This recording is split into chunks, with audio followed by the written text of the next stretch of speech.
The future of water from the Deschutes River. I'm Dave Adams. This is Take 5. Todd Heisler is the director of the Deschutes River Conservancy. He is on the steering committee helping to reform the Deschutes Water Alliance as they work on making sure there is enough water for everyone.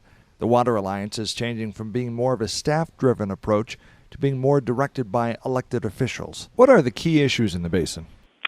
Well, we have we had growing municipalities. We know that with this economy, they're not growing as fast, but those days will return, in which we have expanding urban populations that are overlaying on irrigated agriculture. So there would be an inherent conflict between growing cities and our irrigation community.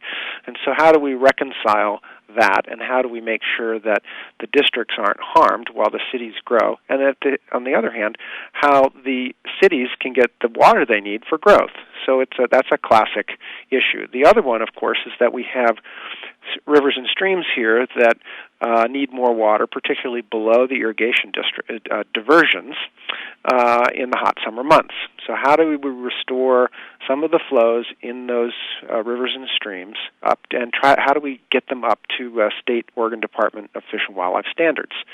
So really, those are the issues. Those are what we might call traditionally the competing demands for water, and so how do we go about resolving these? I mean, we've established a water bank that will help move some of these urbanizing acres that are in the districts that no longer are there for agriculture, to convert those for a municipal purpose.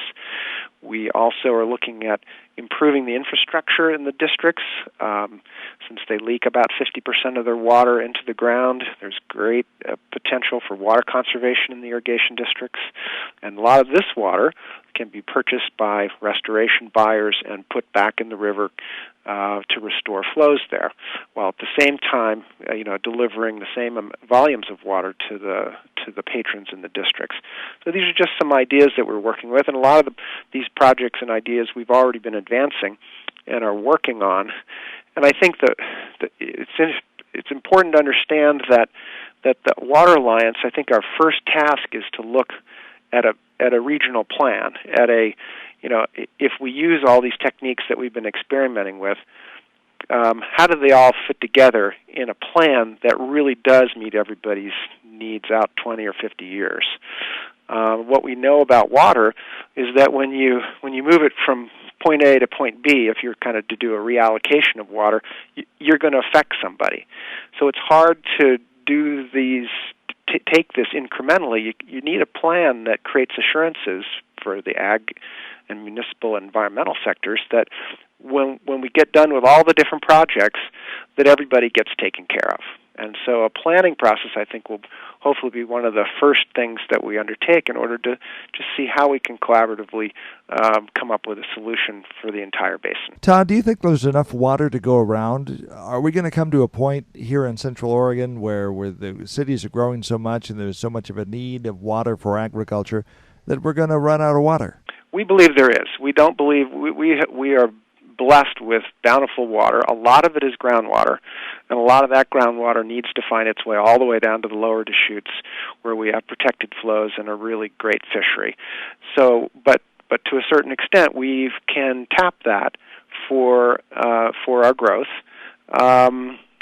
We are much more fortunate than, let's say, Arizona and those who are dependent on the Colorado River, where we think, particularly with global climate change, the drought is really expected to intensify and create much larger water conflicts in the Southwest than we're going to have. So we'd also have a number of good reservoirs for storage.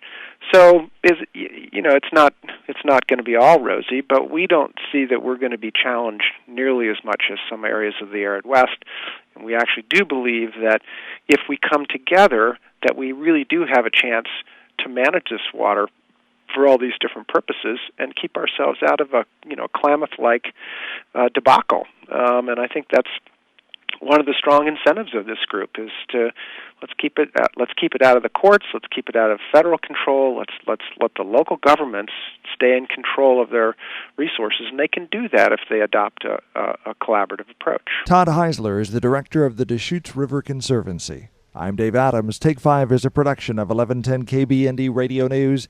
Depend on us.